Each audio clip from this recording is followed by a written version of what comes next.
तरकारी और फल काटना रोजमर्रा का काम है, लेकिन लापरवाही से कभी-कभी हाथ कट जाता है।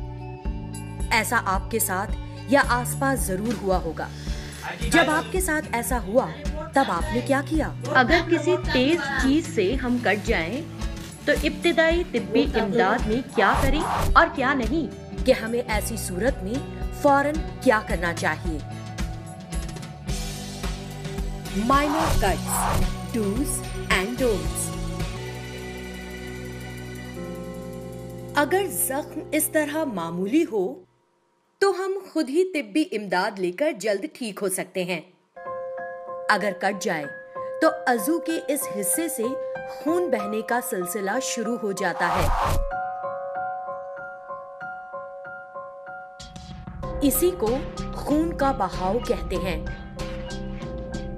ऐसे अहम मौके पर इब्तिदाई तिब्बी इमदाद के उसूलों पर अमल करें और खून के बहाव को रोकें। Stop the bleeding.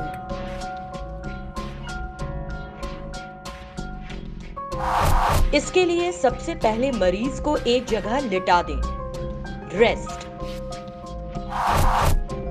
फिर कटे हुए हिस्से पर साफ कपड़े या रुमाल से थोड़ा सा दबा दें, इस तरह, कंप्रेशन।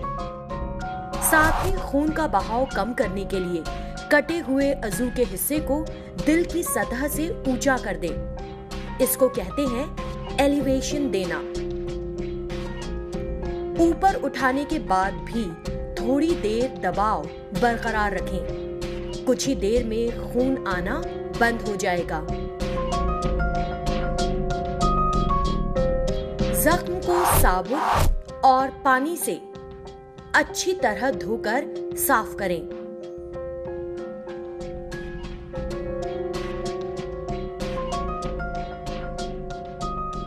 रुई या साफ कपड़े से इस हिस्से को अच्छी तरह पोंछ दें।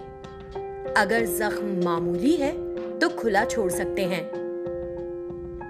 डॉक्टर के मशवरे से इस पर एंटीसेप्टिक लोशन लगाएं, ताकि इसके पकने का खौफ ना रहे।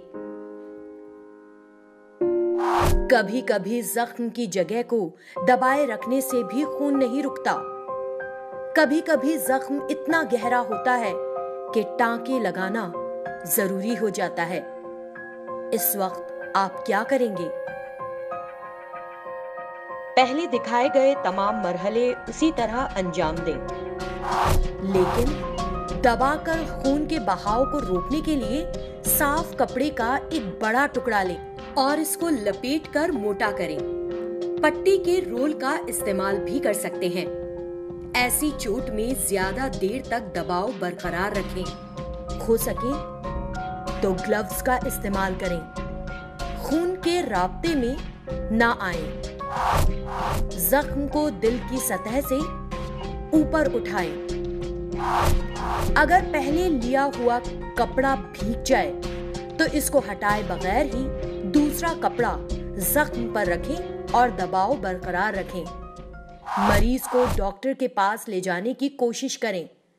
आप एम्बुलेंस या गांव में किसी की मदद से हॉस्पिटल पहुंचा सकते हैं। अब रहा ये सवाल कि जख्मी हिस्से पर हल्दी लगाना चाहिए या नहीं। कदीम जमाने से ही हल्दी को दवा के तौर पर इस्तेमाल किया जाता है। वैसे तो हल्दी में एंटीसेप्टिक खुसूसियात मौजूद हैं, लेकिन हल्दी में मिलावट हो सकती है, या मसालों के डब्बों में रखी हुई हल्दी में दूसरे मसाले भी मिल सकते हैं। इनसे नुकसान और तकलीफ का इम्कान होता है। इसीलिए हल्दी का इस्तेमाल ना करना ही मुनासिब है। याद रखिए कि इब्तिदाई तिब्बी इमदाद सिर्फ वक्ती आराम है।